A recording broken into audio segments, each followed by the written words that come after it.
What would you do if everything you've known up to a certain point in life has been ripped away from you? Let me take you on a quick journey.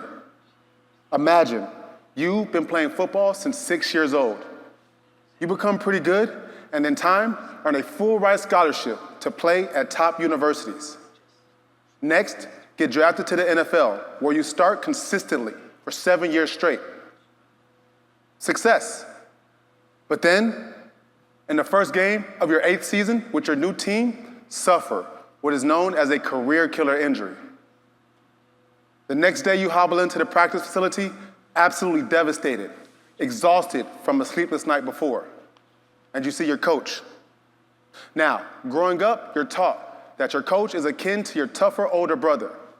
You may not always get along or agree, but you know they're there for you and you know they have your back.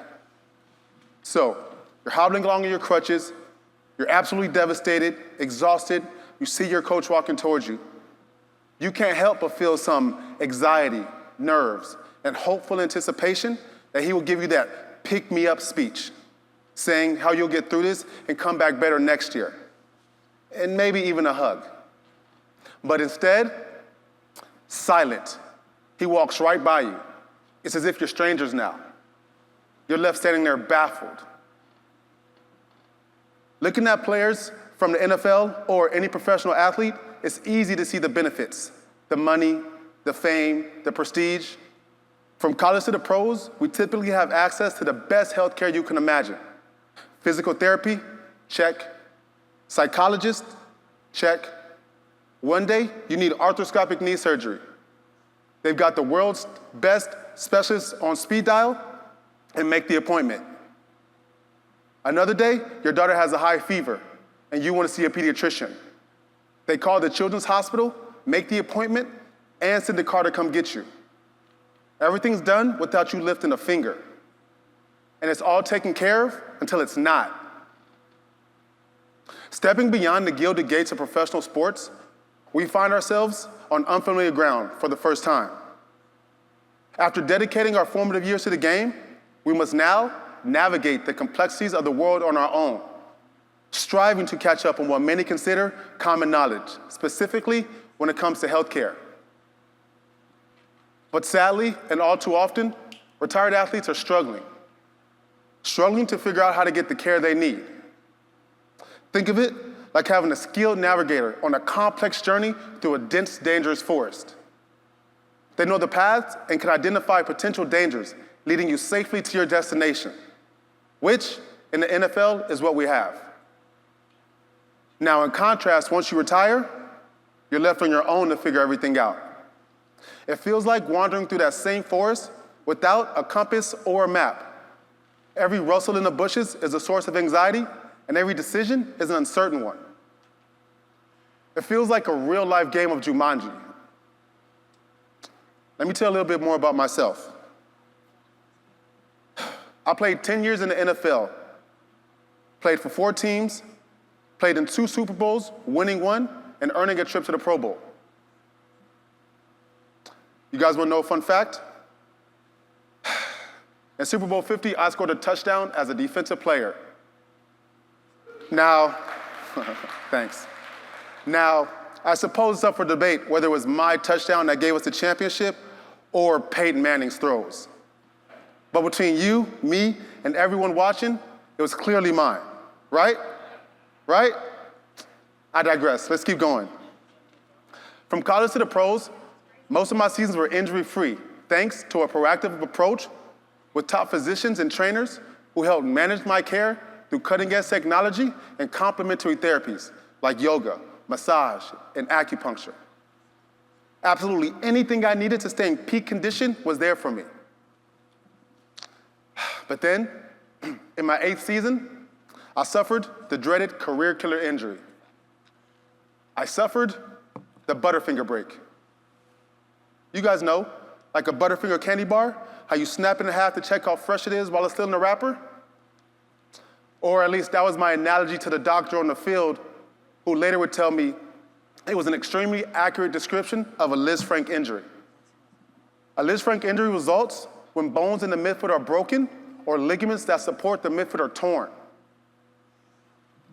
Being carted off the field at that moment was my lowest point in my career and my life. I mean, my mind was racing. What the hell just happened? Why is this happening to me? Is my career over? Thankfully, not quite. Don't forget, I play in the league. So I flew privately to the world's top foot specialist, bypassed a year-long wait list, and found myself on the operating table just a week after my injury. And despite an 80% chance of never playing again, and all the haters telling me, people don't come back from this, hey, it was good while it lasted, I laced up my cleats just 9 months later and played for 2 more seasons. But then, the inevitable came. The Grim Reaper came knocking. It was time to hang it up. At 32, I retired. There were no more same-day MRI options, no more cards being sent to take me or my family to the doctor, no more same-day appointments with top physicians upon my request, just agonizing lower back and spinal pain with no idea how to fix it or where to go.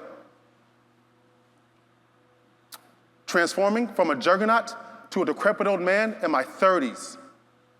I mean, who would thought this would be my new reality? Now, speaking from experience, the quality of life you have once you're finished playing the game is miserable. And to be fair, it's not necessarily the team's fault or the NFL or even the union's fault. It's the nature of the business. While I played 10 years in the NFL and retired at 32, the average age of retirement is 27, and the average career is only 3 years. Alarmingly, many retired athletes are dying between the ages of 43 and 59. Studies reveal that life-threatening conditions like heart disease, PTSD, depression, and CTE, a degenerative brain disease, affect retired athletes at a much higher rate than the general public. Now, I think I can speak for all athletes when I say becoming a member of the general public is a tough transition. Why? Good question. Things change. Now, there's a 3-week wait to see the doctor. You learn your physician's office is cash pay only, when you've only ever walked through the back door, got serviced, and left right out. I remember one time, this was about a year into retirement, I went to the physician's office, and the young receptionist asked me, do you have HMO, PPO, and who's your PCP? I was so confused by her question, I looked at her and said, yes, I was diagnosed with ADD in 2012.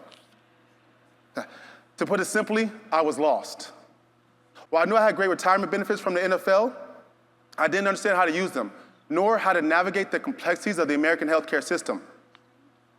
I did know I needed an MRI for my unbearable back pain. I knew I needed a specialist to read the MRI and diagnose me.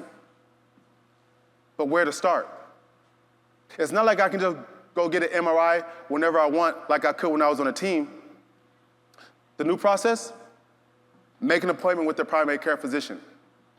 Weeks later, finally see the primary care physician. Then get referred to a specialist who may or may not recommend the MRI. This was just not a process I had experience navigating. It was almost defeating. But thinking back to what football and all the tough and new experiences taught me, embrace discomfort, believe in yourself, sacrifice for your dreams, and work tirelessly till the job is done, I knew I wasn't defeated, nowhere close. So now, I've dedicated my life to providing retired NFL players and eventually all athletes, along with their families, the guidance needed for a successful transition in turning pro and post-athletic life. Inspired by my experiences, I founded the Care League, a concierge medical service whose #1 mission is to provide continuous specialized care that bridges the gap between team-managed healthcare and the overwhelming world of individualized decision-making. Now, I'm sure sitting here you guys are thinking, Malik, what are you talking about? You're making this up. This can't be true. These guys are rich. A lot of them 100,000aires, few of them multimillionaires. Yes, while I can agree with you, a lot of athletes are successful. But that doesn't mean they don't deserve to live healthy and happy lives once their first career is over. If I can be a little vulnerable with you guys, I'm tired of reading about good friends of mine suffering in retirement, suffering seizures in the shower and dying in their sleep at just 40 years old, or tragically taking their own lives. I believe if they knew about a company that cared about them and held their hand to get the answers they desperately needed, they'd still be here today, thriving, playing with their kids. Please know, I care. I want to be that guide. Because in the end, it's about more than just a game. It's about life, love, longevity, and a legacy we leave behind. Thank you.